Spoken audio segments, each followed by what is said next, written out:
Number 8 string to integer. इसमें हम लोगों को एक स्ट्रिंग गिवन है, उसको हम लोगों को इंटीजर में कन्वर्ट करना है। सो इसको कैसे करेंगे? सबसे पहले एक एग्जांपल लेते हैं। S is equals to space -042। So यहाँ पे सबसे पहला हम लोगों का स्टेप होगा कि हम लोग इसकी एक इंडेक्स पॉइंटर यूज़ करेंगे जिससे हम लोग ट्रैवर्स करेंगे i इज इक्वल्स टू 0। इसके बाद n में हम लोग इसकी साइज़ निकालेंगे, दैट इज़ 1 2 3 4 5 6। यहाँ 6, यहाँ 2 स्पेसेस हैं तो 6। फिर इसके बाद क्या करेंगे? इसके बाद हम लोग एक रिज़ल्ट बनाएंगे जिसमें हम लोग अपना आंसर स्टोर करेंगे। उसमें हम लोग लॉन्ग रिज़ल्ट लिखते हैं क्योंकि कभी कभी रिज़ल्ट बहुत बड़ा हो गया तो इंट में वो ओवरफ्लो हो सकता है, तो 0। अब एक साइन लेंगे वेरिएबल, इसमें हम लोग अपना साइन स्टोर करेंगे। इनिशियली हम लोग इसमें 1 देते हैं, अगर कोई नेगेटिव नंबर आएगा तो इसको -1 कर देंगे। अब एक लूप चलाते हैं, वाई लूप।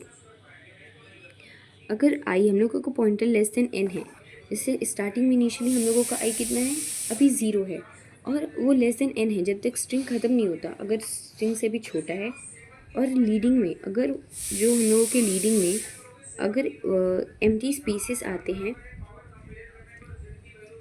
तो हम लोग आई को बढ़ाते रहेंगे क्योंकि हम लोगों को सारे लीडिंग स्पेसेस हटानी है उसको एक नॉर्मल नंबर बनाने के लिए। सो स्ट्रिंग में जितने भी लीडिंग स्पेसेस आते हैं सो उनको हटाने का तरीका ये है कि स्टार्टिंग आई पॉइंटर को 0 पे रखो और जब तक वो n से छोटा है तब तक उसको बढ़ाते रहो, और जब तक वाइट स्पेसेस हैं वो आई बढ़ता रहेगा। सो हम लोग फाइनली सारे वाइट स्पेसेस को पार करके वहाँ पहुँच जाएंगे जहाँ में हम लोगों का नंबर एग्जैक्टली स्टार्ट हो रहा है। ठीक है, फिर इस वाइल लूप के अंदर ही हम लोग जब आई वहाँ पहुँच जाएगा जहाँ पे कोई कैरेक्टर स्टार्ट हो रहा है, तो इसमें चेक करेंगे कि अभी भी क्या आई लेस देन n है, क्योंकि हो सकता है कि सिर्फ वाइट स्पेसेस हो स्ट्रिंग में जिसकी वजह से वो कोई नंबर बन ही नहीं सकता है। तो हम लोगों को चेक करना पड़ेगा कि अभी भी लेंथ बची है, जो पॉइंटर है अभी लास्ट तक नहीं पहुँचा, ऐसा केस है या क्या नहीं। तो हम लोग सबसे पहले ये कंडीशन चेक करेंगे। ये कंडीशन बहुत चेक करना इंपॉर्टेंट है, वरना ओवरफ्लो हो जाता है। आई की वैल्यू अगर n से ज़्यादा हो चुकी होती है तो हम लोग उसको नहीं चला सकते। हम लोग को इम्पॉर्टेंट है चेक करना कि अभी भी साइज़ के अंदर है कि नहीं, वो स्ट्रिंग के अंदर है कि नहीं। इसके बाद हम लोग इसमें एक एंड कंडीशन लगाते हैं जिसमें हम लोग चेक करेंगे कि एस का जो आई वाला कैरेक्टर है फर्स्ट, उसके आगे प्लस है या तो आई के आगे, अगर मतलब इन दोनों में से कोई भी एक है कि अगर प्लस है या तो माइनस है। अगर इन दोनों में से कोई भी एक है तो साइन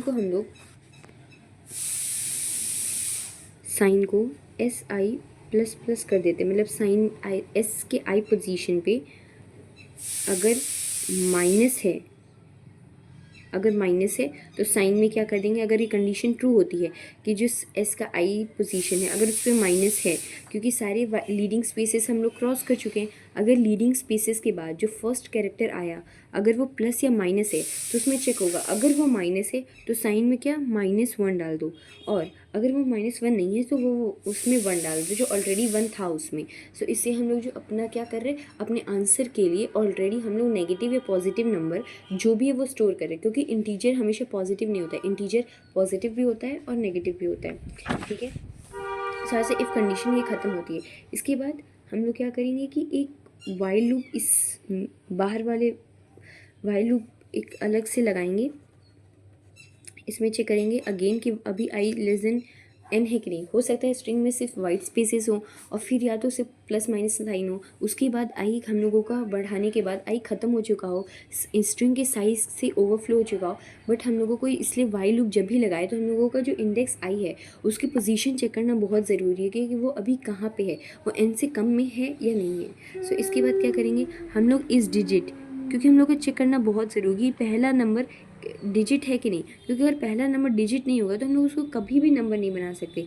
तो हम लोगों को चेक करना बहुत ज़रूरी है कि जो हम लोग का पहला नंबर है वो डिजिट है कि नहीं। सो ये जो इस डिजिट, ये मेथड, ये फंक्शन है, ये क्या करता है, ये एक एसटीएल फंक्शन है जो मतलब इस एस आइथ इंडेक्स पे जो भी नंबर है, जो भी कैरेक्टर है, उसको चेक करता है कि वो डिजिट है कि नहीं। अगर वो कैरेक्टर है तो वाइल लूप ये चलेगा ही नहीं और वो रुक जाएगा। ठीक है, लेकिन अगर ऐसा हुआ कि वो डिजिट है, वो नंबर है एक टाइप का, सो वो ये वाइल लूप आगे प्रोसीड होगा।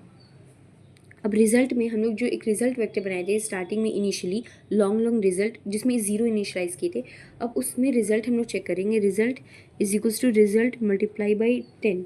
अब हम लोग अपने रिजल्ट में 10 मल्टीप्लाई करेंगे। कैसे? हम लोग अपनी उस ith पोजीशन वाले नंबर को लेंगे और उसमें से 0 माइनस कर देंगे। क्या होता है, ये जो स्ट्रिंग में कैरेक्टर होता है, अगर उसमें से हम लोगों ये ऐसे 0 को माइनस करते हैं तो उससे जो हम लोगों का जो कैरेक्टर है, वो जो भी स्ट्रिंग का कैरेक्टर होता है वो नंबर में कन्वर्ट हो जाता है।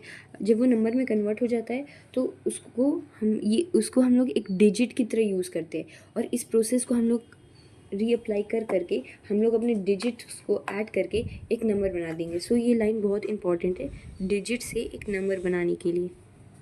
और फिर हम लोग SI++ का मतलब है कि जब हम लोग आई पोजीशन को ट्रैवर्स कर लिए हैं, उस इंडेक्स के नंबर को एक्सेस कर चुके हैं, तो उसके आई को हम लोग इंक्रीमेंट कर देंगे ताकि वो नेक्स्ट डिजिट पे चला जाए और हम लोग अपने आगे का नंबर बना पाएँ। फिर उसके बाद क्या करना है कि हम लोग इफ़ कंडीशन चेक करेंगे कि साइन से अगर मल्टीप्लाई करेंगे अपना रिज़ल्ट, जो भी अभी तक का रिज़ल्ट बना है, जब साइन से मल्टीप्लाई करेंगे, दैट इज़ साइन अगर का +1 है हम लोगों का, जैसे पॉजिटिव नंबर है, अगर साइन नेगेटिव नंबर है, जो भी नंबर है साइन मतलब, तो अगर जब मल्टीप्लाई करेंगे, सो अगर पॉजिटिव है, अगर वो ग्रेटर देन इंट मैक्स से हो रहा है, मतलब इंट मैक्स से भी ज़्यादा हो जा रहा है, तो इसका मतलब है कि वो हम लोगों का ओवरफ्लो कर जाएगा। सो यहाँ पे हम लोग डायरेक्टली क्या कर देंगे, रिटर्न कर देंगे। रिटर्न क्या कर देंगे, इंट मैक्स को रिटर्न कर देंगे कि भैया हम लोगों को इससे बड़ा नंबर तो नहीं चाहिए, सो डायरेक्टली तुम यही रिटर्न कर दो। ठीक है। फिर इसके बाद हम लोगों का साइन नेगेटिव भी तो हो सकता है, तो अगर साइन को मल्टीप्लाई करने से अगर लेस देन इंट मिन आ जाए, कि इंट मिन से भी छोटा नंबर आ जाए, सो हम लोग उसको भी एक्सेप्ट नहीं कर सकते। सो उस प्लेस पे भी हम लोग क्या रिटर्न कर देंगे, इंट मिन को रिटर्न कर देंगे। ठीक है। पर अगर इन दोनों कंडीशंस सेटिस्फाई नहीं हुई, इफ़ कंडीशंस, तो ये वाइल लूप अभी कंडीशन कंप्लीट नहीं हुई है। इसमें जो रिजल्ट में ये नंबर ऐड हुआ है, फिर ये वापस लूप चलेगा। आई को इंक्रीमेंट किया है, फिर वो नेक्स्ट डिजिट को एक्सेस लेगा और फिर उसको रिजल्ट में ऐड करेगा, और वो जब तक आई लेस देन n है वो चलता रहेगा। और ये सेकंड कंडीशन भी चेक होगी कि वो डिजिट है कि नहीं। अगर वो कभी भी डिजिट नहीं हुआ तो वहीं पे वो कंडीशन जो होगी रुक जाएगी। तो यहाँ पे वाइल लूप खत्म होता है जब हम लोगों का पूरा रिजल्ट वेक्टर बन चुका होगा और वो इंट मिन और इंट मैक्स के एक रेंज में होगा। सो इसके बाद हम लोगों को लास्टली रिटर्न करना है इंट साइन मल्टीप्लाई रिजल्ट। इससे क्या होगा, रिजल्ट में हम लोग का साइन मल्टीप्लाई होगा और वो एक इंट के फॉर्म में रिटर्न हो जाएगा। सो इस एग्जांपल को लेते हैं, जैसे ऐसे यहाँ पे स्पेस था, 2 स्पेस -042। अब इसमें सबसे पहले i इज इक्वल्स टू 0 लिए, इसकी n की साइज़ 1 2 3 4 5 6 है, n की साइज़ कितनी हो गई 6 है। रिजल्ट क्या है अभी 0 है, और साइन क्या है, साइन अभी 1 है। जब ये केस आया सो इसमें क्या करना है, हम लोग सबसे पहले वाइल चेक कर रहे थे कि आई जो है, वाइल में आई जो है लेस देन n है कि नहीं। तो आई जो भी लेस देन 6 है, ऑफकोर्स जो 0 है वो लेस देन 6 है। और जो s का 0 कैरेक्टर है, जब भी अगर एम्प्टी स्पेस है, सो उसको हम लोग को उसको बढ़ाते रहना है जब जब भी खाली है। सो यहाँ पे 2 प्लेसेस देख सकते हैं कि जो एम्प्टी प्लेसेस हैं, सो हम लोग अपनी आई की पोजीशन को यहाँ लाएंगे, ये इनिशियली, फिर बढ़ा देंगे, फिर यहाँ लाएंगे, फिर ये एम्प्टी स्पेस है तो फिर बढ़ा देंगे, फिर यहाँ आ जाएगा, फिर वाइल लूप ये ख़त्म हो जाएगा। सो इस सेकंड केस में हम लोग चेक करेंगे कि अभी भी I less than 1 less than n है। सो ये जो इंडेक्स किस पे आ गया, 2 पे, 2 is less than 6, okay is correct. तो फिर यहाँ पे चेक होगा कि अगर साइन प्लस या माइनस है, सब मूव करो, ऑफकोर्स ये प्लस या माइनस है तो इफ कंडीशन रन होगा। साइन अगर माइनस है तो उसमें -1 स्टोर करना है, सो माइनस है तो साइन में हम लोग का -1 स्टोर हो जाएगा। ठीक है। फिर उसके बाद क्या होगा, एक वाइल लूप और चलेगा जो कि हम लोग का रिजल्ट वेक्टर में स्टोर करेंगे, जो आंसर हम लोग रिजल्ट बनाए थे। अब रिजल्ट में क्या, पहले तो चेक होगा कि इस डिजिट है कि नहीं।